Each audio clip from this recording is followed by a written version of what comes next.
Settle down, class. I'm Miss Milbank, and I'll be your teacher today for this Something Weird Top 10 Countdown. Why so formal, you ask? Well, today's category is Things I Learned in School, meaning I'm going to take you through 10 of the most informative and ignorant school scare films in the Something Weird library. You'll learn all about the evil threats to our society, such as sex, drugs, gonorrhea, and nuclear war. And you better pay close attention, because there will be a quiz after each clip.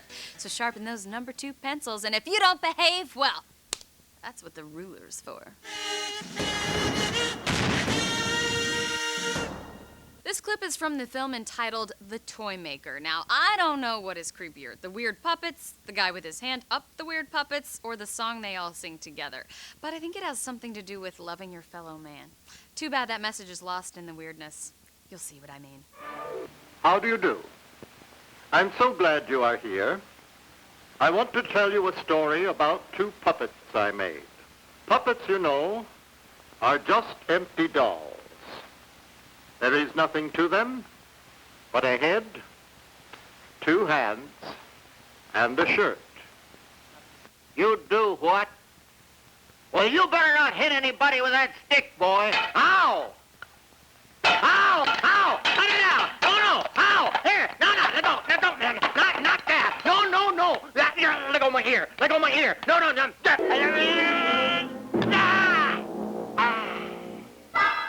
I made you both, and I love you both, and I couldn't take sides against either of you. I am you, you are me, we are each other, and it's fun to be loved. Okay, so now that you've taken all that in, here's your question. On the scale of creepy, where does The Toy Maker rank? A, nightmares for a week. B, uncontrollable fear of puppets. C, future intimacy issues. Or D, scarred for life. The answer is B, uncontrollable fear of puppets. Birthday parties will never be the same.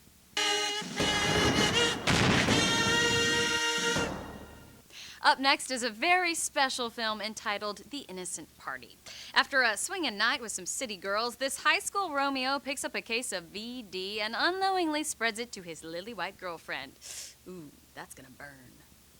Are you sure you have to be home right away? Oh, I guess not.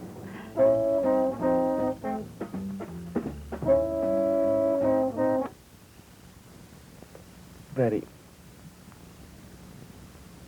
Let's go home, Doc. Okay. You know those girls in the city the other night? Yeah. You think they might have had something? Oh, you mean... No, just forget about it, buddy. I've got some sort of sword down there. Well, don't worry about it. I think I ought to go see our doctor just to be sure. Take a look at this. Well, there's no doubt about what it is, Don. Those little corkscrew things are the germs of syphilis. Syphilis? Now, you say there is no other girl, Don. But if you're lying to protect a girl, just consider what it might cost you. She's a nice girl, Doctor. I don't want her to have to go through all this if she doesn't have to.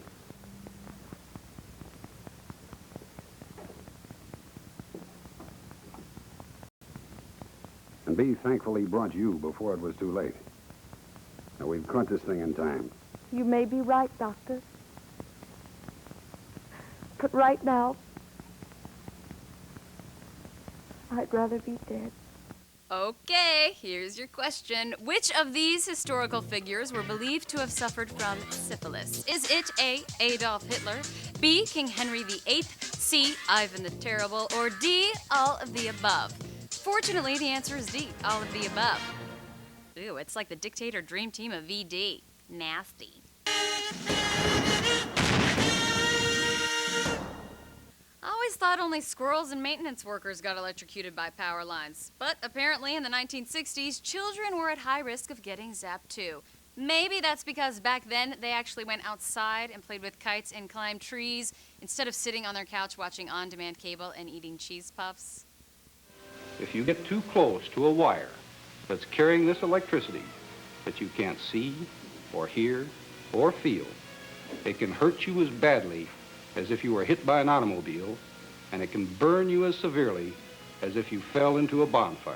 Here's a little boy flying his kite. He couldn't find any string, but did find some wire. He got his kite up in the air. He was having a wonderful time. The kite came above the power wire, and electricity found an easy path to ground.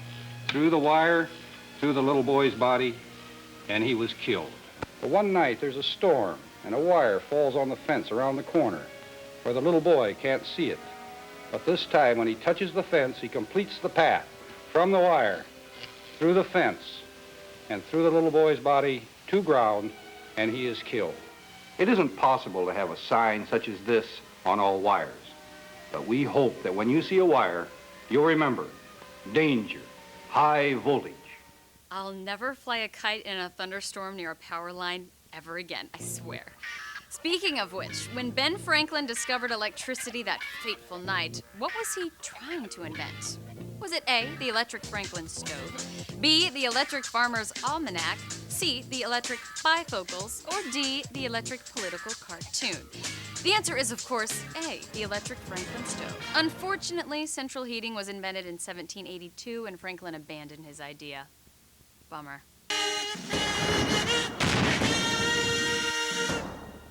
If there's one thing you should have learned, it's that drugs are bad and we will all die horrible deaths if we even think about trying them. We know this because it's been repeatedly pounded into our brains by our parents, teachers, and very special episodes of Family Ties. Let's take a look at an educational film called Focus on LSD and Psychedelics. You'll notice that it is a little different from other anti-drug films. There's some people who think that LSD is the greatest gift to mankind since Tutti Frutti ice cream. But there are many others who feel that LSD is bad news to the individual and to the world he lives in. But the only way able to understand myself was on an acid trip. Then things were really clear. Now, I've taken LSD 42 times, and it hasn't done me any harm. Why knock it? Some of our country's greatest minds drop acids. They couldn't all be dummies. Let's hear from young people who have had their reasons for being down on LSD. But everyone says when you drop some acid, the whole world becomes clear to you, like an open book. I've got news for you. It would take more than LSD for me to understand what's wrong with the whole world, or even our local politics. Does it matter as long as I don't drop any acid while I'm pregnant? If LSD won't kill my chromosomes, the pollution in the air and water will. So what's the difference? But water and air pollution are killing us anyway.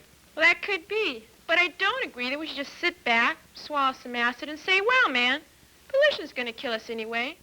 Were you paying attention? All right, here's a test, slacker. Which of these drugs is not considered a psychedelic? A, LSD, B, mescaline, C, marijuana, or D, cherry nighttime cough syrup? The answer is D, cherry nighttime cough syrup, although I did see a talking triceratops one night on a NyQuil bender. Every teenager's life is filled with tough choices. Who should I take to the prom? What college is right for me? Which brand of acne cream will work on my disgusting pizza face? Well, in this film, Moment of Decision, a group of kids are faced with an equally tough question. Should we steal this bitchin' Firebird and go for a joyride?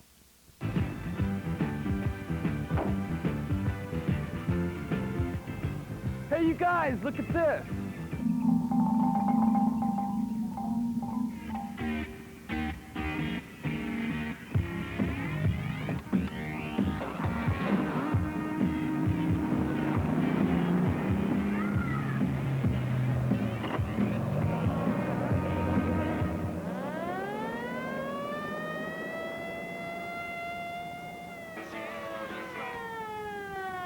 What did you do? I don't know. Just act normal. The car couldn't be reported yet.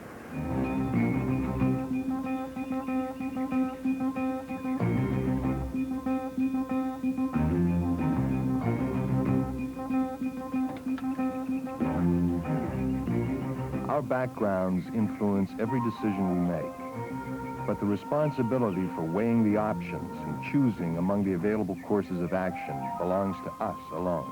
Looks like those boys made a bad choice, but they have another chance. What should they do?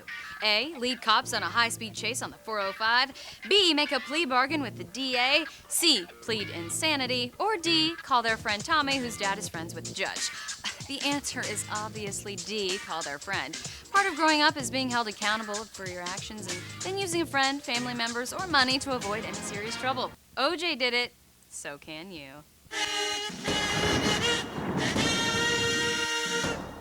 We are halfway through our little countdown, boys and girls. Have you learned anything? Oh, that's okay. They told me not to expect much from this class of delinquents. It's probably why they cut our government funding. Hold on to those answer sheets, though, because there are more ridiculous clips and questions waiting for you in part 2 of Something Weird's Top 10 Things I Learned in School.